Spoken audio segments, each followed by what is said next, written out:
चलिए स्टूडेंट, हम लोग क्वेश्चन नंबर 5 को सॉल्व करते हैं। देखिए क्वेश्चन नंबर 5 में क्या कहा जा रहा है। रेखा एल कोण ए को समद्विभाजित करती है और बी रेखा एल पर स्थित कोई बिंदु है। बीपी और बीक्यू कोण ए की भुजाओं पर बी से डाले गए लंब हैं। देखिए आकृति 7.20। तो स्टूडेंट ये हमारी आकृति 7.20 है। हमें दिखाना है कि जो हमारा त्रिभुज ए पी बी है उस सर्वांगसम में त्रिभुज ए क्यू बी के, और दिखाना है बीपी बराबर बीक्यू, अर्थात ये जो बिंदु बी है कोण की भुजाओं से समदूरस्थ है। बिंदु बी कोण की भुजाओं से क्या है, समदूरस्थ है। चलिए हम लोग देखते हैं इसका सॉल्यूशन क्या होगा। स्टूडेंट्स अब आप लोग ध्यान से देखिए, हमें दिया क्या क्या गया है। हमें दिया गया है कि ये जो एल है वो क्या है, कोण समद्विभाजक है। अर्थात यहाँ पर ये जो कोण ए है, कोण ए को रेखा एल दो बराबर भागों में विभाजित कर रही है। लिखिए दिया है और रेखा एल कोण ए को समद्विभाजित कर, तो समद्विभाजित करने का मतलब दो बराबर भागों में बांट रहा है, समद्विभाजित करता है। इसलिए क्या होगा कि जो हमारा एंगल बी ए पी है वो बराबर होगा बी ए क्यू के। तो लिख दीजिए एंगल बी ए क्यू बराबर होगा एंगल बी ए पी के, और इसको मान लेते हैं हमारा क्या है, समीकरण नंबर 1 है। चलिए आगे देखते हैं हम लोग। ये जो एंगल बी पी ए है वो कितना है, 90 डिग्री, और एंगल जो हमारा बी क्यू ए है वो भी है 90 डिग्री, क्योंकि देखिए क्या दिया गया है, कोण ए की भुजाओं पर बी से डाले गए लंब है, तो लंब है इसलिए 90 डिग्री। तो लिख दीजिए हमारा एंगल है बी क्यू ए वो बराबर है एंगल बी पी ए के,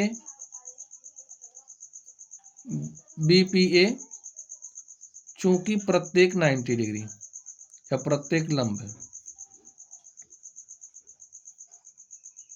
ठीक है स्टूडेंट, और इसको आप समीकरण नंबर 2 मान लीजिए। चलिए हम लोग सबसे पहले फर्स्ट नंबर को सॉल्व करते हैं। हमें दिखाना क्या है, ये जो हमारा त्रिभुज ए पी बी है सर्वांगसम में त्रिभुज ए पी बी के, लिखिए सिद्ध करना है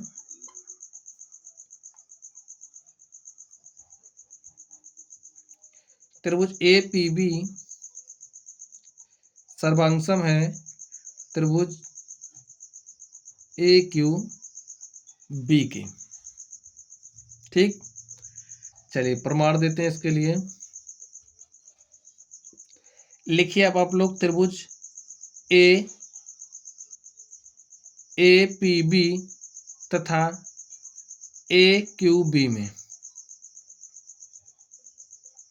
ए पी बी तथा त्रिभुज ए क्यू बी में। तो स्टूडेंट्स यहाँ से आपको क्या मिलेगा, यहाँ से देखिए हमें क्या क्या मिल रहा है। जो हमारा एंगल ए पी बी है वो बराबर है ए क्यू बी के, एंगल ए पी बी बराबर एंगल ए क्यू बी के। अब आप बताइए बराबर क्यों है। देखिए जो हमारा एंगल, ऐसा भी लिख सकते हैं आप, देखिए तुम्हारा एंगल बी पी ए है, जिस एंगल की बात करते हो बीच में आना चाहिए, जैसे एंगल बी पी ए बराबर है बी क्यू ए के,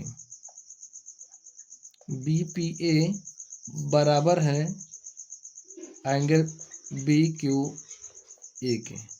और देख लीजिए एंगल बी पी ए बराबर एंगल बी क्यू ए के, समीकरण 2 से हम ऐसा लिख सकते हैं, समीकरण 2 से। आगे आप लोग ध्यान से देखिए, अगर हम इस एंगल की बात करें, जो हमारा एंगल बी ए पी तब बी ए क्यू की, तो लिखिए एंगल बी ए पी बराबर होगा एंगल बी ए क्यू के। अब आप कहोगे बराबर क्यों होगा, समीकरण 1 से देख लीजिए, बी ए पी बराबर है बी ए क्यू के। क्योंकि जो एल है वो कोण ए को समद्विभाजित कर रहा है, यानी कि दो बराबर भाग में बांट रहा है, इसलिए बराबर है। तो ये हमारा समीकरण 1 से हो गया। चलिए अब आप लोग कुछ ध्यान से अगर देख पा रहे हो, देखिए ए जो ए बी है वो हमारा त्रिभुज ए पी बी में भी है और ए क्यू बी में भी है। तो ए बी क्या है, उभयनिष्ठ है, तो उभयनिष्ठ है तो बराबर होगा। लिखिए जो ए बी है वो बराबर है ए बी के। क्यों? क्योंकि ये उभयनिष्ठ भुजा है। अब आप लोग कुछ देख पा रहे हैं, देखिए एंगल ए वाला कोण इसके बराबर है, ए वाला कोण इसके बराबर, ए साइड, ये जो साइड है इसी के बराबर है।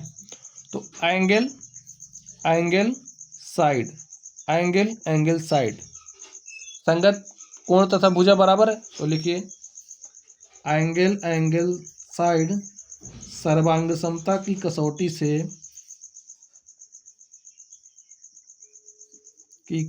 से त्रिभुज ए पी बी क्या है, ए पी बी सर्वांगसम है ए क्यू बी की। त्रिभुज ए क्यू बी।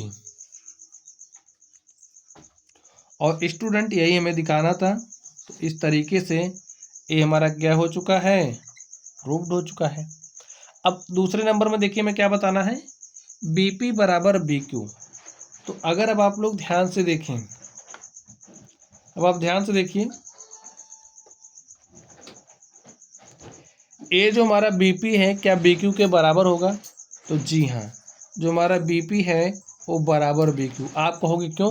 क्योंकि देखिए जो हमारा त्रिभुज ए पी बी है वो सर्वांगसम है ए क्यू बी की, और सर्वांगसम त्रिभुजों के संगत भाग बराबर होते हैं। तो ये जो बी पी है, बी पी के संगत कौन सी भुजा है, बी क्यू है।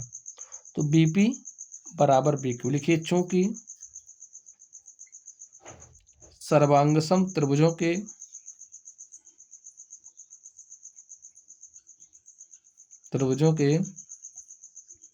संगत भाग बराबर होते हैं। ठीक है स्टूडेंट, तो अर्थात जो बिंदु बी है, बिंदु बी कोण की भुजाओं से समदूरस्थ है। तो स्टूडेंट्स इस तरीके से ये जो हमारा क्वेश्चन था हमने इसको सॉल्व कर लिया है। चलिए आप लोग पढ़ते रहिए। Thank you.